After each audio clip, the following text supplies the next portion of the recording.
Life has many, many teachers, and for our guest this week, sports has been one of them. Being a mentor and a father sometimes coincides in perfect synergy. How we respond under pressure, how we keep our word, how we admit when we are wrong. Because character isn't something fathers simply teach. It's something they demonstrate every day. And today's conversation explores integrity, accountability, and the values that shape a family for generations. I am joined by MLS champion Lawrence Olum. Yeah. Olum. Welcome to Father Studies podcast. I got introduced to you. First of all, it's such an honor to have you here. Number one. Are you retired? Professional soccer player? Officially, no. Okay. But I don't think I'm going to be on any field anytime soon. Is it? Not as a player. Okay. Maybe as a coach. Okay, that's good. That's great. That's great. Yeah, but this is the first time I have, I guess, interviewed or properly interacted with a professional soccer player. I've met good number of professional soccer players. I'm sure before. you have. I'm sure you have. Likes of Drogba and who else did I meet? Old Arsenal players. You Arsenal fan? I'm a huge, deep rooted, like my blood. When you cut it, it's Arsenal. It's red. I don't know how this is going to go, man. My blood is as yours is red. Right. But I'm a Liverpool fan. So. Liverpool. Okay. I mean, there's not so much friction between Liverpool and not Arsenal, really. so it's all good. Yeah, but it's such an honor to have you here, man. Thank you so much for coming through. I am a crazy football fan, and as we're talking off air, like if I was to choose another career, would be football. Professionally. So such an honor to be here. But for those, maybe I'm not doing enough justice with the introduction. So please introduce yourself for the guests to know exactly who you are. Okay. Yeah. My name is Lawrence Olum. Born and raised here in Nairobi, Kenya. Professional player, first Kenyan to ever play in the MLS. Nice. In the United States. Yeah. Champion, Yeah. all-around winner, Yes. and represented the country, my country, Kenya, Awesome. a while back. Yeah. And just now I'm a girl dad. Yeah. So I'm slowly embracing this new territory. Oh, amazing. That keeps changing every day. Yeah. Right. How old is your daughter? I have two actually. You have two, Yeah, great. Yeah. Awesome. So one is 4 and the other one's 12. Oh, amazing. Yeah. Amazing. Yeah. And how did you, I mean, this podcast is about fatherhood, but I'd love to know just a bit of history of how you got yourself to America and to MLS, because you said you're born and raised here. Till what age and what made you move? So I left Kenya in 2003. Okay. Yes, so I just finished my high school at Chemelil Academy, which is down in Nyanza, Western Yes. Kenya. So I just finished my high school, and while there I was an all-around sports like athlete enthusiast. Yeah. And then it just so happened that one of my mom's friends had this select team that was supposed to travel to the U.S. Okay. It was an exchange program between us in Nairobi and the city of Denver. So it so happened that he asked me like, I know you play. Just I don't know to what level, but would you be interested in trying out? Yeah.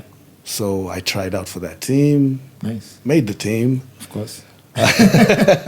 But towards the end, so right about when we were supposed to take off, you know how things happen in this country somehow, and plans changed. Okay. So with that, my plans changed too. So you have to stay. It now became, because we were supposed to just go as a sports exchange program. And then it so happened that the guy that was organizing it had connections with universities in the U.S.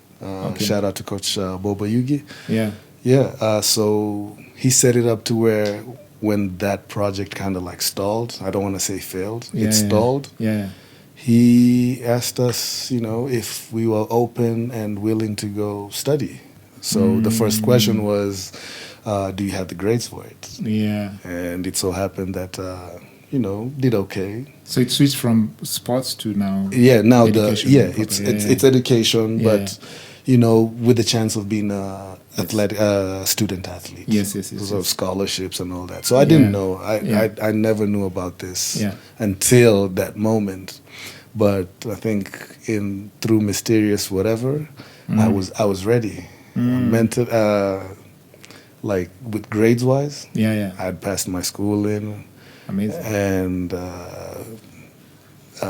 athletic wise, like sports wise, I was already on a team, and I was at the level where that was the next thing for me. So I always say this, like it's a crazy thing, but in a span of 3 weeks, my life changed, man. That's crazy. And I found myself it's an airport in St. Louis called St. Louis Lambert Airport. And to everything that was new, from Chemilil to you don't just know Chemilil from Chemilil Sugar. That was the apparent company for the school. Okay. So they were, actually, when I was there, the school was owned by the sugar company. I don't know what has happened over the last few years, but I was so glad to be part of that. And your life must have been very sweet.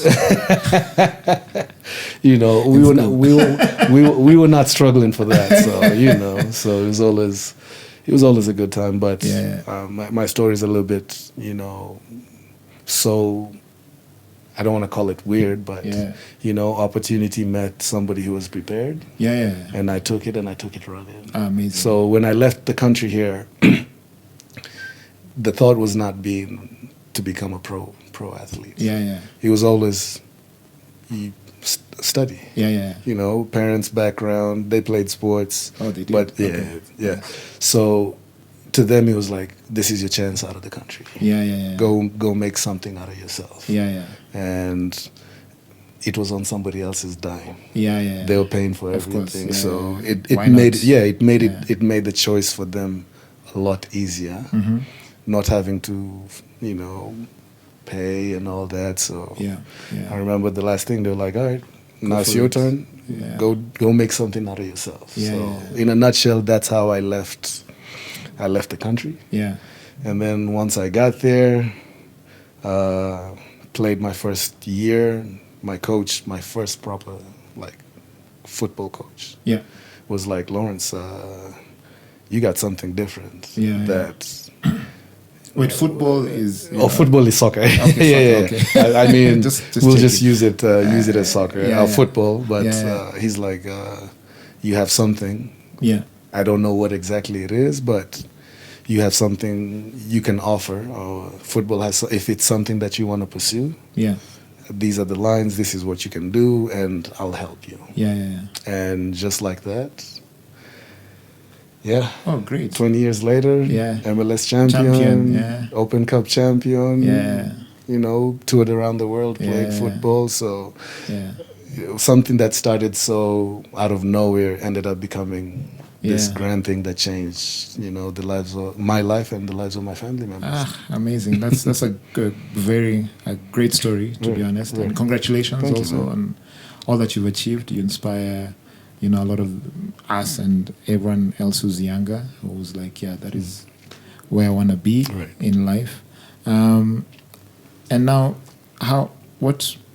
if you don't mind, I want to bring your father into the picture. And as we spoke even off here, you can speak whatever you want, whatever you feel comfortable speaking about that. But how is it, because you say, we just mentioned that he was also a sportsman. And I know, that comes also with a lot of, I guess, pressure, but also there's a certain discipline that sports has. And especially if your dad is also in that field, then there's a lot of, toughness yes, and yeah, I'm curious to know how the bringing up was, especially around your father. Right. So Yeah. for me, I grew up in a volleyball family. Mm. So my dad played volleyball for, back then it was called Posta, so which is Telcom now. Oh, okay, yeah. Yes, and he was actually a national team player. So this nice. dude, yeah, both of them actually. Oh, great. They had traveled the world, and volleyball is what had taken them outside. Yeah. So for me, being around sports Yeah. was easy because Yeah. on the weekends when they went to play, You'd be there. you know, my man, they were like, all right, we're going. Yeah. So I was always around volleyball. I was actually a very good volleyball Were you the only player. kid? Or how many? Yeah. I'm the only kid. Okay. So I was always around volleyball. Yes. At some point when I was 16, I represented the country Yeah. in Nice. playing volleyball. Oh, great. This is a story that a lot of people don't know, but yeah. the people that grew up around me knew how, or Yeah. the people that I went to school with Yeah. knew how good of a volleyball player I was. Yeah. But You're one of a kind, you know. Good with your hands and good with your feet. right. So we were always around sports. Okay. You know, and the relationship of sports and my dad is Was that the bond? Was that the biggest bond? You had? yes. So Yeah. we always spoke about Yeah. sports in the Yeah. sense that he played volleyball, so he taught me volleyball, Yeah. right? But he was also he's a big Man United fan, Is it? right? Yeah. So he would. I think my first proper memory of football is 1990 World Cup. Was mine the same? Actually, no, mine is 94 World Cup. Italy. Oh, so yeah, so yours is was a it little Brazil? bit. Yeah, no. I can 1990. remember. So this Yeah. was the year Roger Miller and Cameroon. Yes. I watched a bit of that. As well, So I was too young. I was 6, Yeah. but I can remember my dad and his friends. Yeah. We were living in, at this point we were living in Huruma. Yeah. Okay. So way back. Yeah. I think the room was maybe probably your studio is Yeah, bigger. I know. Your studio is bigger. Yeah. And Yeah. it was his friends watching World Cup, and I can remember Roger Miller, right? The goal he scored against. And he was that was his last World Cup. It was 30. 40. He was older. He was Something I like think that. 40, I think. Yeah. And I all remember that drama, I remember the green and the red shorts. Yes. And they were playing against Colombia. Yeah. I remember that game very I well. think I was sleeping or something, right? And all I remember is them going crazy. Yeah. Celebrating like Yeah. they've scored. And I think that was the hook Yeah. to start paying attention to football. Yeah. And since then, he'd be the historian. He'd be like, oh, you know, this player. So he got me to become a Liverpool fan. Because back then there was this player, John Barnes. Yes. He was a big Liverpool fan, Yep, you know, a black guy that Yeah. it's like, if you want to be a good player, Yeah. that is That's somebody the- you should yeah, watch. yeah, And blueprint, that's yeah. how I got into football. And I started watching as, it was more of as a student of the game, Yeah. right? Because I knew volleyball. I have lessons at home for days. We would be in the middle of the room and be like, "Hi, show me how you'd set a ball." Nice. In a room. So that's kind of the background I had with sports with my dad. So even going into high school, he would find out when there's sports and not say anything. Wow. And then we'd be in the middle of the game and he shows up. Yeah. We didn't have a so this is when I played volleyball at the school, Chemelil Academy. Yeah. You know, the volleyball coach was was the chemistry teacher. Okay. Didn't have Not a lot proper of sports no, but person, he would come in and take over from him. Oh, is He step would aside. he'd be like, "No, listen, this is what we're going to do." And They this should have hired him then. They should have. Yeah. They should have hired They him. should have, but Yeah. at that point he was still, you know, doing his thing, and but just for the love of, he would come in and start coaching, Yeah. right? Yeah. And then I'm sitting there thinking like, you're supposed to come see me, Mm. but why are you coaching? everybody But at else, least he was but true to word, like Yeah. he was very invested in sports and knew that Yeah. because sports had changed his life. So Yeah. for me and him, sports was like, have you done all your chores? Yes. Have you done Homework. what you're supposed to do? Yeah. All right, you can go play. Yeah. And what else do you need? You need a ball? Here. You need Yeah. this? Go do that. That's every kid's dream, man. Right? Honestly, that's every kid's Right, dream. It's right. like, yeah, you done finished? I've done everything. Go and play. Yeah, you just go out. You know, Yeah. as long as you don't come back hurt, Yeah. you're fine. Yeah. And that's how I just started playing. Yeah. everything. Ah, amazing. What do you feel is the biggest lesson? Because I'm a huge advocate for sports, to kids especially, because I feel there's so many values that you get from sports.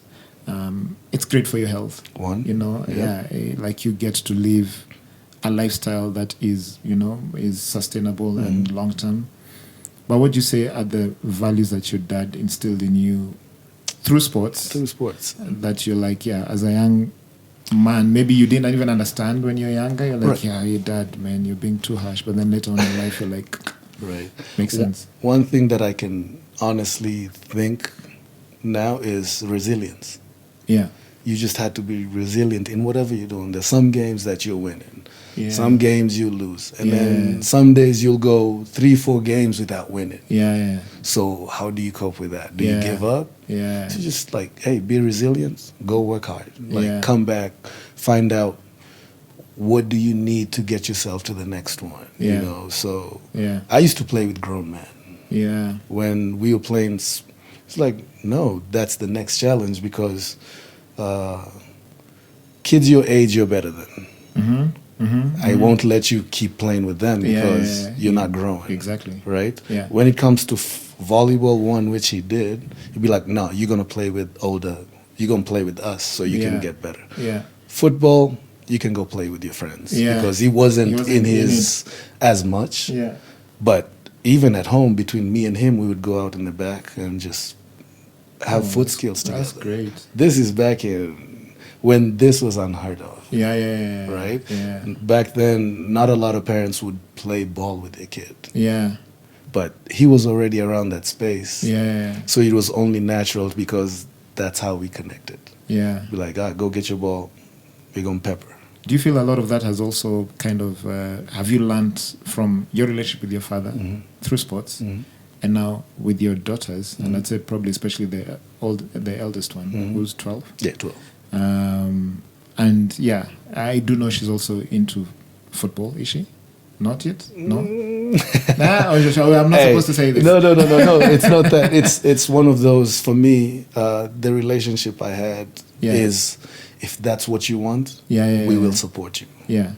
Is she into it or not? She was more interested in what stadium are we going to. Ah, I see. What food is at the stadium. I see. What's the color? Like what shirt can I, which is fine, yeah, you know. of course, yeah. But was she there at every game? Yeah. Yes. Okay. Right. So she knows what the sports world can do for you. You know, because right now the things that we are learning, I mean, I think Kenya we're a little bit behind, just a little bit.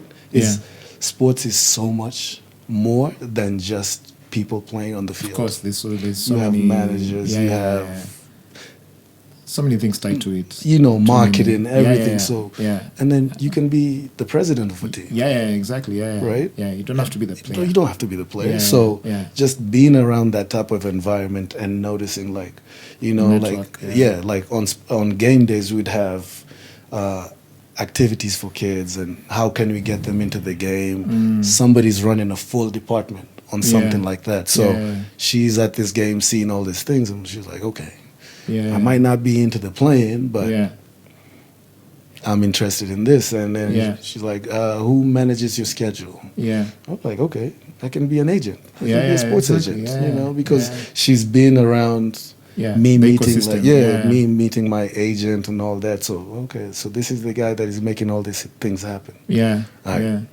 Maybe that's something I want to do. So just having that, availing those opportunities and her being able to see it firsthand. Yeah. Now I don't have to teach. Yeah. Right? So when she goes to school, I'm like, all right, so what do you want to do? Yep. If that's what you want to do, all right, we're going to do it fully and commit to it, and let's see what happens with it. Yeah, and of course it may change. It may change. It changes with time. With time and everything. Yeah, I know. So just all those, just the support and always feeling like somebody's around when you need them. Yeah. And then also the reason I'm asking that as well is, so my son is turning 6, Right. and he's obsessed with football. Like, No, like he knows more than me. that's how it should be. He knows more than me, which is sometimes even scary. That's, He knows everything. He knows dates. He knows details of players. He knows tactics. Like, he's gone deep. It's the only thing he watches. Like, you find a 6-year-old who does not watch cartoon. So I don't feel too Only bad watches now, football. because my first memory of Yeah. football is when I was 6. Yeah. And he's at 6, that yeah. age, so Yeah. it's not crazy. Yeah, no, it's not It's not crazy. crazy. Okay, I always feel like, if he met me Yeah. at 6, Yeah, we'd yeah. probably be best buds. Oh, absolutely. Right? Absolutely. So it's not crazy. And how do you nurture that? Because I wouldn't say I'm not a sports person, but you are. But I'm in a career that also kind of, I always say, we kind of also have to live like athletes in this career that we're in. I mean, everybody should. I feel everyone should really live like an athlete. When it comes to the discipline, the dedication, all those things, which I apply in my craft. But now having a child like that, if there's any advice in terms of how to realize his dreams, because he's in his head, he's the best football player in the world. As I was too. Yeah. As I was too. Yeah, and I would never want to bring that down in any way. Seek the opportunities that are out there for him to grasp and become the person that he knows he is. Yeah, and also at the same time, not to be too also maybe, because he wants that, and I don't to also, I don't know, be over assertive in terms of maybe, because I've heard stories. Like, a good example, I think, is Thierry Henry when he had his podcast with, I don't know who he was, but he was like very emotional with how very strict his dad was with him during football, his upbringing. But at the same time, he attributes to that making him who he is. Right. But at the same time, he looks back and it's like, the moments where he was depressed, because of how tough his dad was to just make sure that he gets to this certain level. He was never satisfied when he did all the great things that he did, because his dad's voice was always in his head. Right. You can do better. You need to do better. That's not enough, So where's the balance in that? It's very difficult to, like, Henry's Henry. Yeah. Right? There's not that many of them. Yeah. It's just different. It's like Tiger Woods. Yeah. Right? Yeah. Those type of people or those type of players are very special. And their stories are not the same for everyone. Because, of course. For one, I think him being in that environment, he knew, like, even when you play with your friends, there's always that one player be like, okay, he's better than most of us. Yeah. Right? Yeah. So credit to the dad for realizing or knowing that, okay, you have this one thing that you can be better than a lot of people. Right? 20, 30 years later, we can say it was a good thing. Yeah. But we also know stories of dads who are like that, and the kids rejected that lifestyle. Yes. Right? Yes. So finding a balance of, when to, for me, it's always knowing when to push and when to kind of like back off or ease off. Because one thing, I always feel like as a dad or as a father, you know what's best. Yeah. Right? You might not know exactly how to do it, but you'd be like, okay, this is a line that we can kind of look for. And for me, always I feel like if I can facilitate it, then I will. Yeah.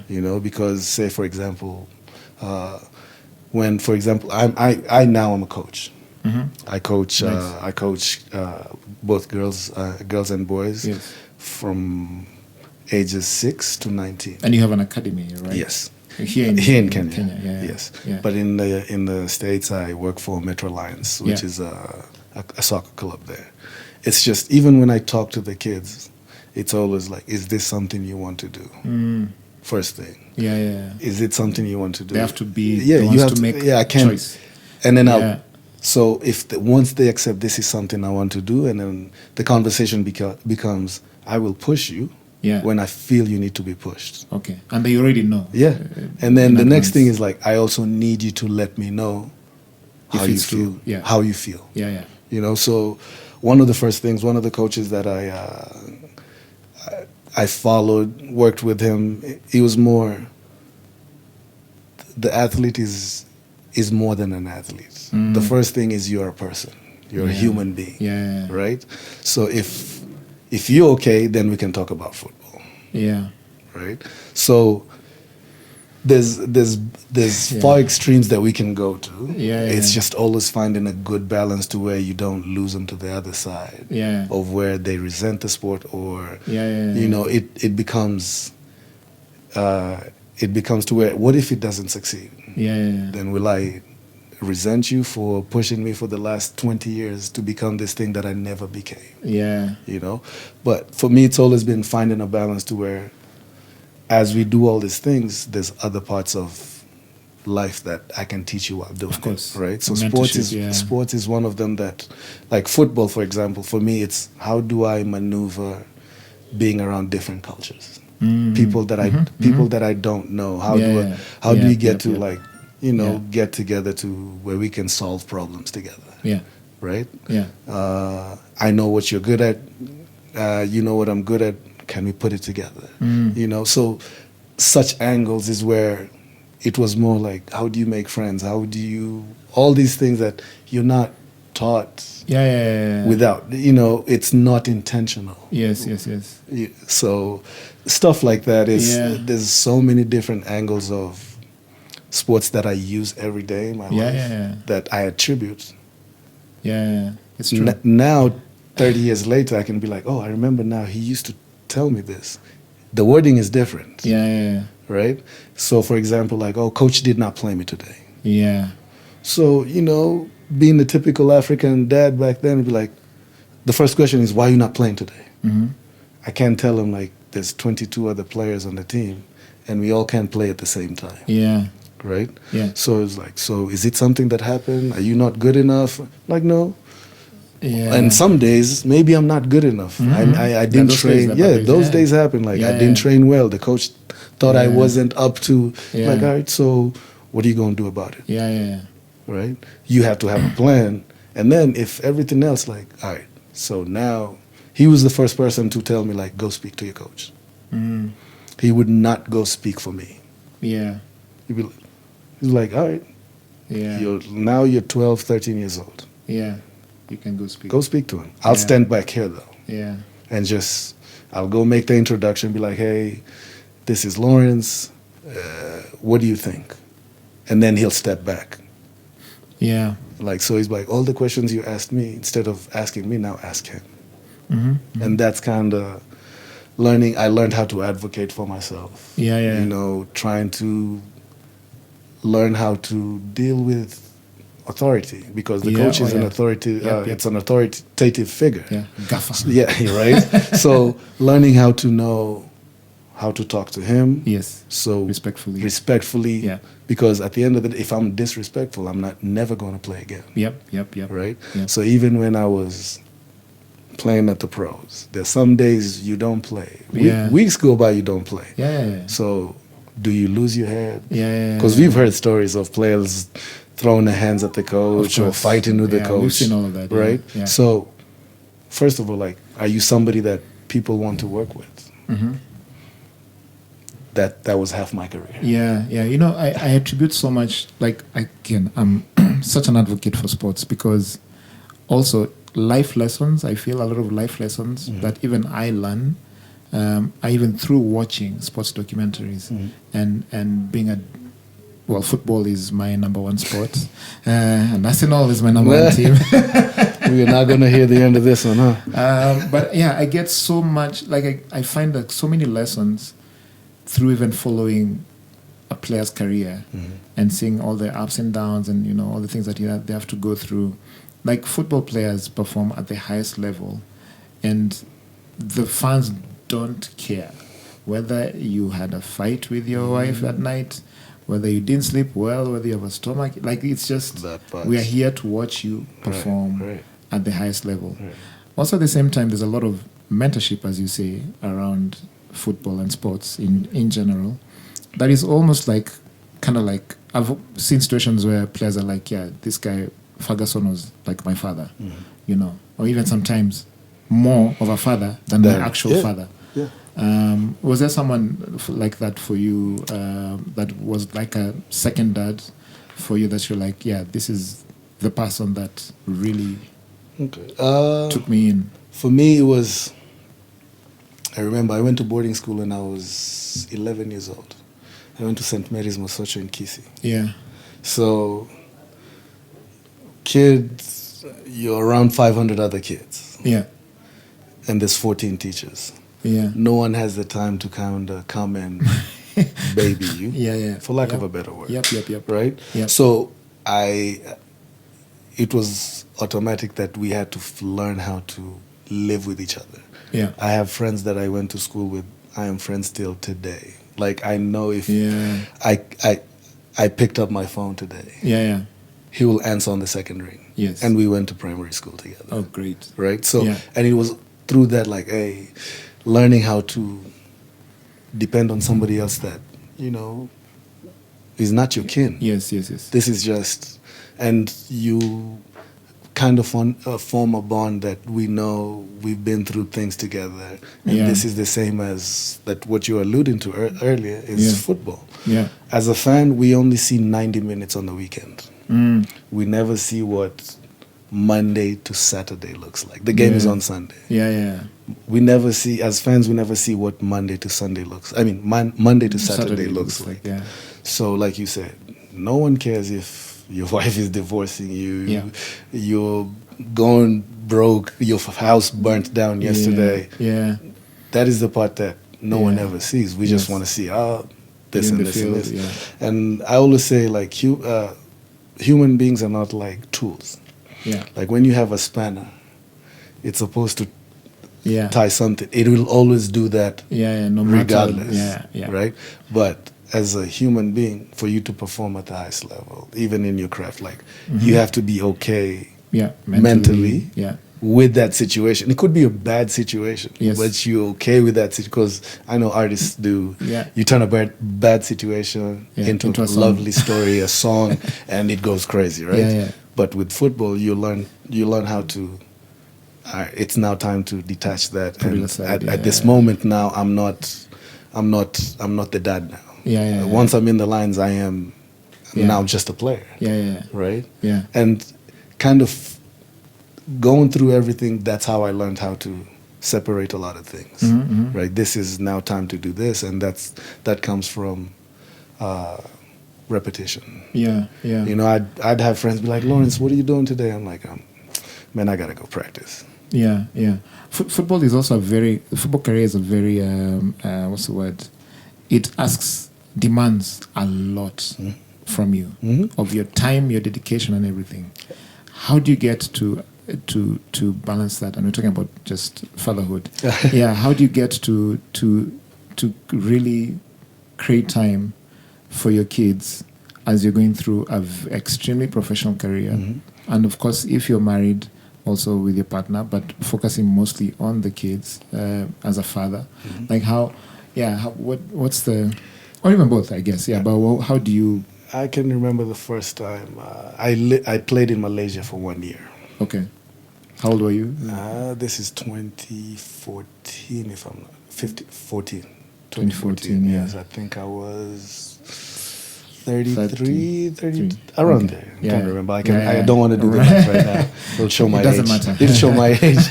But there's some decisions you have to make intentionally.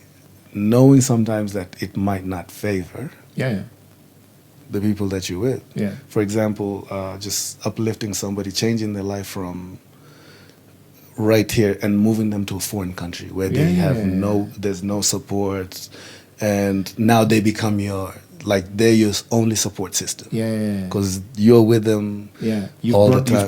You've taken that, so you have to do everything in you to make sure they feel, and for them to accept. Okay. It is it's very different, because I remember in Malaysia, my daughter she had just been born and turned 1. Mm-hmm. And I was like, you know what? This is the time when we can go there, and I'll go to practice and make sure I come back and you're right there. Yeah. Right? Yeah. And then after a few months, it became apparent that I was getting everything else because I was going to work. I was, being outside and doing all these things, traveling, and they were sitting there waiting. Yeah. So, and then it became a conscious decision to where now I'm like, okay, maybe it is better for you guys to go back to the States where you have your support system. Yes. That can make, so those decisions, they're tough decisions. They're tough. So very tough. as a dad, sometimes you sit there and be like, okay, I have to let that go because they need it more than I do, or this is a sacrifice I have to make. So those are the type of things that I had to realize, okay, maybe it's not just me now. Yeah.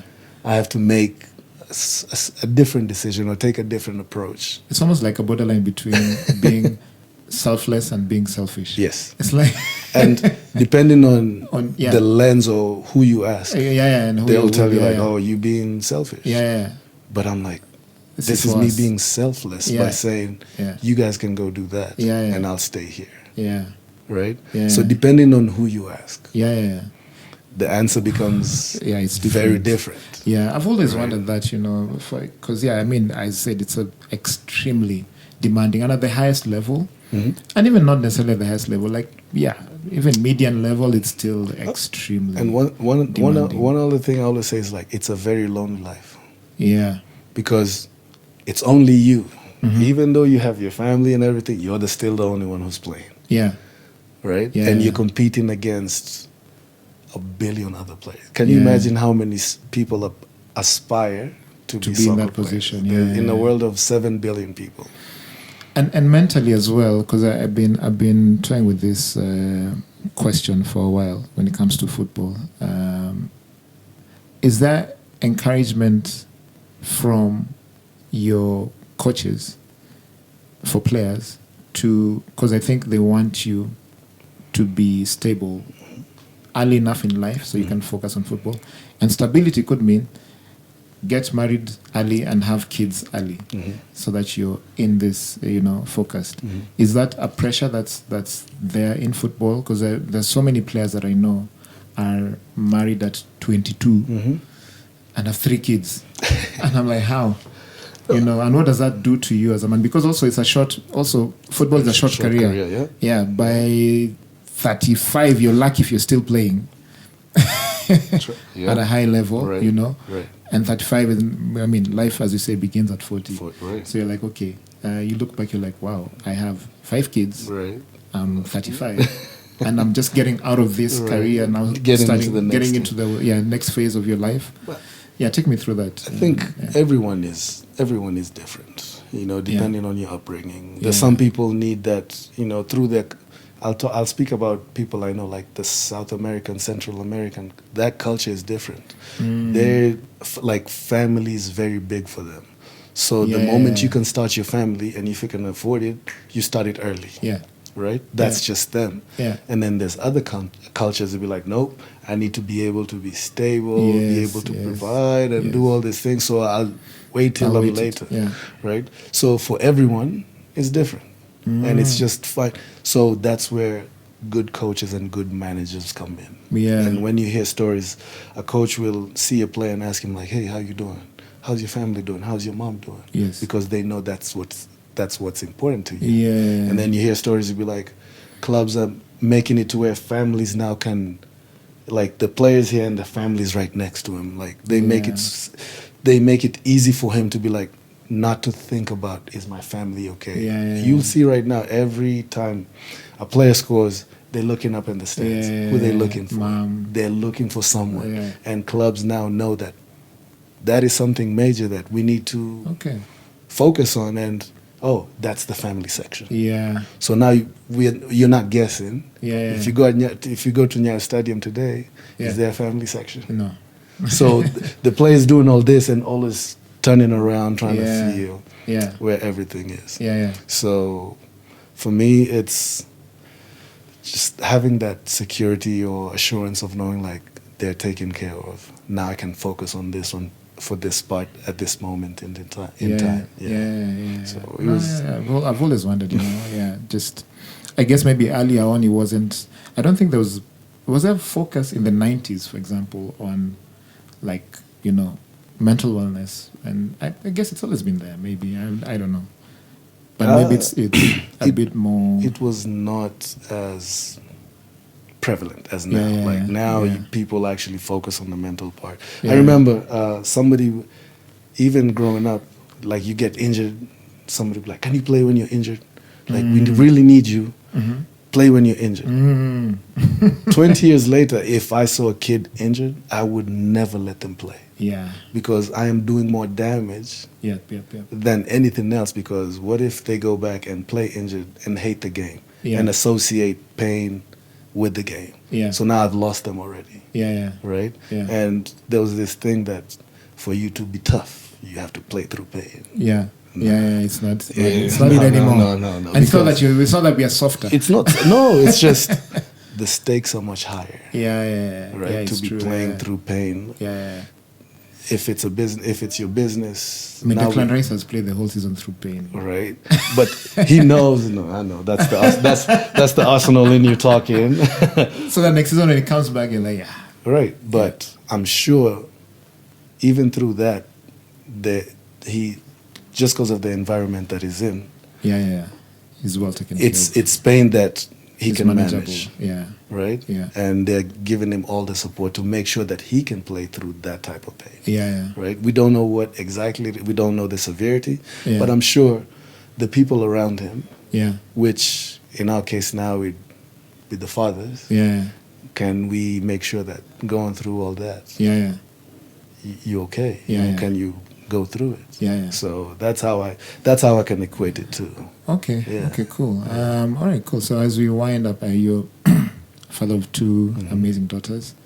I always ask my guests this question: is there one thing you would have done different looking back? Because I mean, we're always learning in this journey of fatherhood. Okay. Is there anything that pops up to your mind that you feel you could have done different and that you've learned from raising your daughters? I'm trying to think. Different? I don't know. Yeah. Because one decision led to another. So if I went back and said maybe I should have stayed home, don't know what you've done. If I should have stayed home one extra week, yeah, maybe that week I don't train and I don't get the next contract. So I don't know. But the one thing I do know is I've learned is I have to be present, whether physically there whether physically or mentally. Like if you ask them, like anything they do, they know they have the backing of their dad. Yeah. Right? Yeah. Like it could be whatever. Yeah. Like we know he's behind me somewhere. He's not there right now, but if I picked up the phone call today and called him, he will respond as a dad. Yeah. So that's one of the things that I've become more intentional.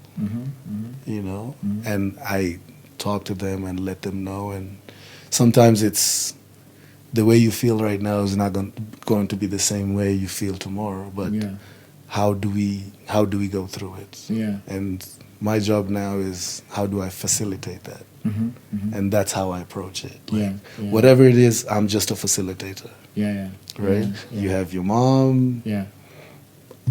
My role is to facilitate for you. Yes. And whatever that means is spending time, doing all these things, finding the right coach, putting you in the right environment. Yeah.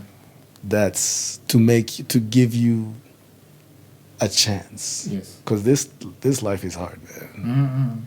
It is hard. Yeah. So if it was hard for me, Yeah. it doesn't have to be as hard As for hard, you. yeah. So that's my role. Like, Yeah. how can I make it less harder for you, but still instill all these principles that we want? We want somebody who's hardworking, perseverant, resilient, and all that stuff. I'll put you in situations where you'll face some type of adversity. Yeah. Like you didn't make this team. Yeah. You're not going to a different team. Yeah. Let's find out how we can make the best out of this one first. Yeah. Right? Yeah. So just finding ways of challenging them, even if it's schoolwork and all that. Yeah. How can I help you? Yes. At the end of the day, that's your teacher. Yeah. But Yeah. how Yeah, can I help I'm you? here to- I'm just here to help you. Yeah, facilitate. Facilitate, yeah. Okay, Yeah. cool. And you had mentioned earlier that you have you formed a really great bond with your primary school schoolmates, Mhm. let's say. Mhm. And even now, I'm sure you have probably a circle of Very good friends, friends, yeah, yeah. who are dads Oh, as well. so even when I'm there, we have this thing on Sundays. We Okay. call it Sunday dinner, Nice. right? Where in Because St. Louis? in St. Louis, Yeah. it's Sunday dinner. It's me, Yeah. my two other friends, Mike and Kevin. Nice. So the whole week is fast, and Yeah. the weekend you got the kids going to games and all this Yeah. and all that. Yeah. It gets to 6 p.m. on Sunday. Yeah. We go 6 to 9. Yeah. Is we make ugali, Yeah. Barbecue. kidogo, and then it's, hey, how's your week going? Yeah. Yeah. It's an Proper check-in. it's an informal, like, Yeah. and then somebody will come in and story and be like, hey, my week has been this, I Yeah. went home, this, and I'm like, nah, man, I love that. you're not by yourself. It's cool. Yeah. We come out, we talk to each other, and then Yeah. we'll be like, all right, Yeah. we started Monday tomorrow, man. I hope to Yeah. see you next Sunday. Yeah. And you with your kids at that time, or just It's the just guys? us alone. Yeah. Yeah, it's intentional. We go Yeah. from this house to this house. That's great. We go around. Yeah. And they know Sundays is those guys will be hanging out by themselves. Yeah. And I Yeah. try to do it here too with my local friends. Yeah. There's once in a while we like that proper check-in, like, how you Yeah. doing? But how are you actually doing? Yeah, that's very important. You man. know? Yeah. And it has helped me immensely Mhm. because sometimes you're thinking, did I make the right choice? Of course. Yeah. Right? Question So- yourself. Yeah. So when somebody can back you up and be like, hey, we will figure it out. Yeah. Whatever the outcome is, or Yeah. this is the outcome, we're going to figure it out. Yeah. It gives me more, more courage or more, how can I put this? Motisha. Yeah. Motivation. Yeah. To try to face tomorrow Yeah. with everything how it goes, Yeah. and then at the same time do it with a smile. Yeah. That's great. because trying to find joy in everything that we do is kind of what is left right now. Yeah, right? yeah, absolutely. Yeah. No, that's great. So I would love. I mean, now I don't know the time is in St. Louis. Mhm. I think they're sleeping. Now they are for sure. Now they are, but I'd love you to pick up your phone and call one of your friends who's a dad. Could be Give me here. Give me my phone. We can call them right now. Yeah, and Yeah, just tell them how amazing of a father they are. Right now. I don't know if you can get a St. Louis guy. St. Louis is a bit too late. Let me see what time it is. St. Louis, yeah. Yeah, just so we can appreciate. It's 4:42 a.m. in the No, morning. they're- All right, let's they're do asleep. because we all know each other. Yeah, It's yeah. friends there. Let me Yeah. find one who's local here. Oh yeah, And please. see Yeah. if he answers. Yeah. Don't let me down. All right, let's see. This is a true test now, right? True test, This is true a true test. test. And you can put the speak on Yeah, the mic let's so see. we can hear them. Warn them that we're in a podcast, so in case they. I will.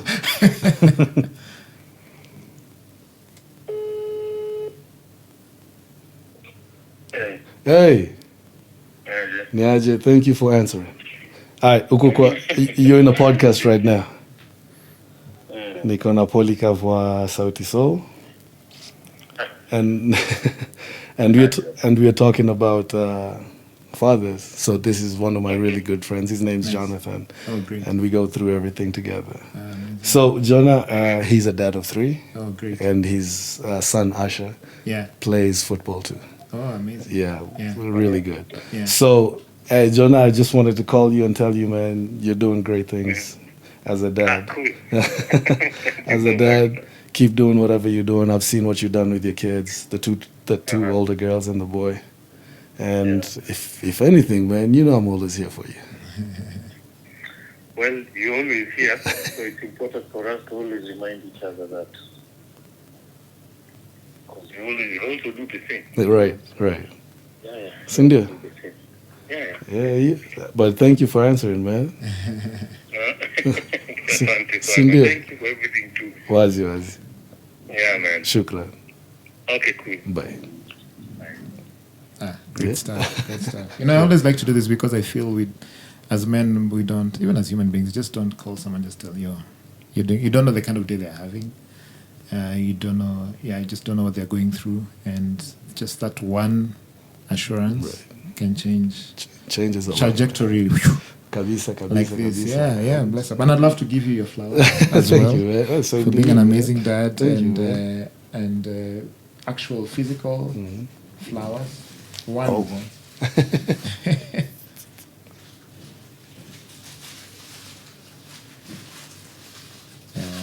That's Omai, our flower guy. He got it. Yeah. So this is for you. Thank you, man. Appreciate you very much. Yeah.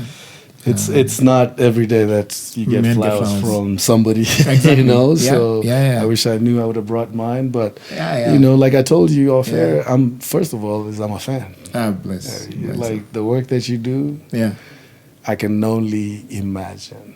Yeah. And then taking time to do that, and then raise a 6-year-old boy. Yeah. Because all those activities, Yeah. they inch into you every day. Of course. So fully. it's not easy, but Yeah. I'm also gonna give you flowers and congratulations on everything that you're doing, man. And Thank you, man. hopefully that a lot more people can, Yeah. we can get to talk and have a space where Yeah. we can do something absolutely. like this. Yeah, no, So for sure. Thank you Yeah. for providing something like this. Yeah. And I didn't know it was going to be like this. Yeah. I just made sure the tissues were close by. They're still close. And it's wonderful that I get to share space with you like this. Bless, man. Same Thank as you. well. Thank you I'm very pretty much. honored to have you here. You have done fantastically, if that's a thing, fantastically amazing. Right. But you've really done great with yourself, with your career, and as I said earlier, you've inspired a lot of young men and women to see that they can reach a certain level. Who's the greatest player you've played with, by the way? Or against? You've mentioned some of them. I did, of course. I'm a brag. Of course. I'm a brag. Please, I'm a go. brag a little bit. Go. With pictures, with evidence. Yeah.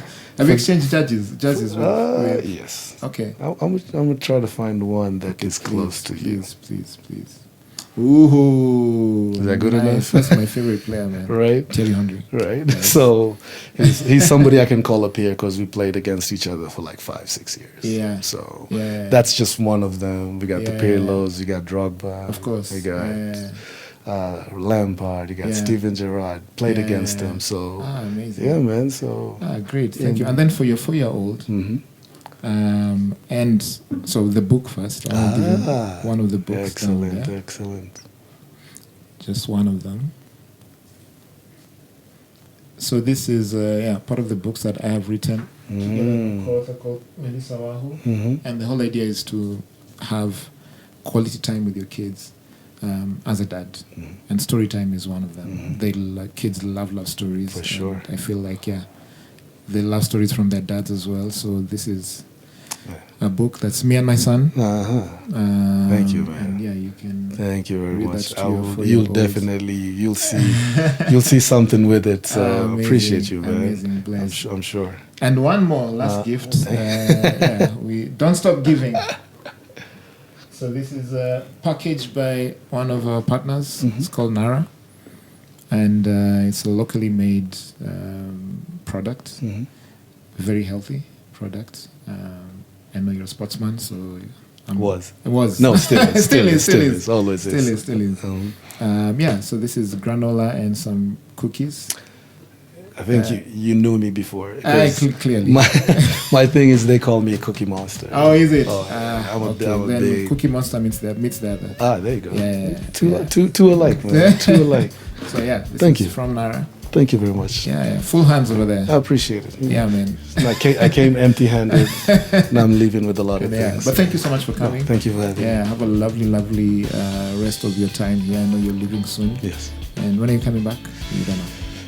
Hopefully sooner than sooner than anticipate. Okay. Just to come back and do good things here. Yeah. So I'll be coming there in November, hopefully. So welcome for you. Welcome, man. Yeah. Thank you. Awesome. Man. Appreciate you. Santi Sadness. Thank you very much.